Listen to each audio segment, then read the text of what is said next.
फूल डाली सजल अछि गुलाब बहिना, फूल डाली सजल अछि गुलाब बहिना। आजू कोबर में फूल छिड़ियाओ बहिना, आजू कोबर में फूल छिड़ियाओ बहिना। फूल डाली सजल अछि गुलाब बहिना, फूल डाली सजल अछि गुलाब बहिना। आज कोबर में फूल छिड़ियाओ बहिना, आज कोबर में फूल छिड़ियाओ बहिना। दीप बाती सजल अहि बात बहिना, दीप बाती सजल अहि बात बहिना। आजू कोबर में फूल छिड़ियाओ बहिना, आजू कोबर में फूल छिड़ियाओ बहिना।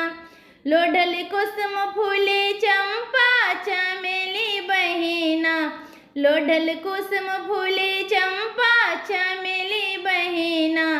आजू कोबर में फूल छिड़ियाओ बहिना, आज कोबर में फूल छिड़ियाओ बहिना। लोढ़ी लोढ़ी डाली सजाओ बहिना, लोढ़ी लोढ़ी डाली सजाल बहिना। आजू कोबर में फूल छिड़ियाओ बहिना, आजू कोबर में फूल छिड़ियाओ बहिना। फूल डाली सजल अछि गुलाब बहिना, फूल डाली सजल अछि गुलाब बहिना।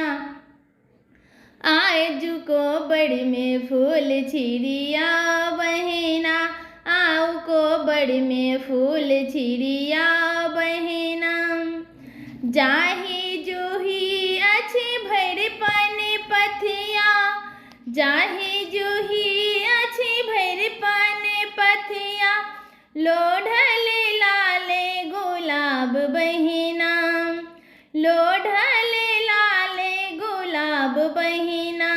आजू कोबर में फूल छिड़ियाओ बहिना। किनका चढ़ायब जाहि ओ जूही, किनका चढ़ायब जाहि ओ जूही। किनका चढ़ायब गुलाब बहिना, हाँ किनका चढ़ायब गुलाब बहिना। आजू कोबर में फूल छिड़ियाओ बहिना, आजू कोबर में फूल छिड़ियाओ बहिना। बिसहर चढ़ायब जाहि ओ जूही, बिसहर चढ़ायब जाहि ओ जूही। गौरी चढ़ायब गुलाब बहिना, हाँ गौरी चढ़ायब गुलाब बहिना। आजू कोबर में फूल छिड़ियाओ बहिना, आजू कोबर में फूल छिड़ियाओ बहिना। किनका सो मांगब भाग सोहाग, किनका सो मांगब भाग सोहाग। किनका सो मांगब अहि बात बहिना, किनका सो मांगब अहि बात बहिना। आजू कोबर में फूल छिड़ियाओ बहिना, आजू कोबर में फूल छिड़ियाओ बहिना। दीप बाती सजल अहि बात बहिना, दीप बाती सजल अहि बात बहिना। आजू कोबर में फूल छिड़ियाओ बहिना, आजू कोबर में फूल छिड़ियाओ बहिना। बिसहर सो मांगब भागे सोहाग, बिसहर सो मांगब भागे सोहाग। गौरी से मांगब अहि बात बहिना, गौरी से मांगब अहि बात बहिना।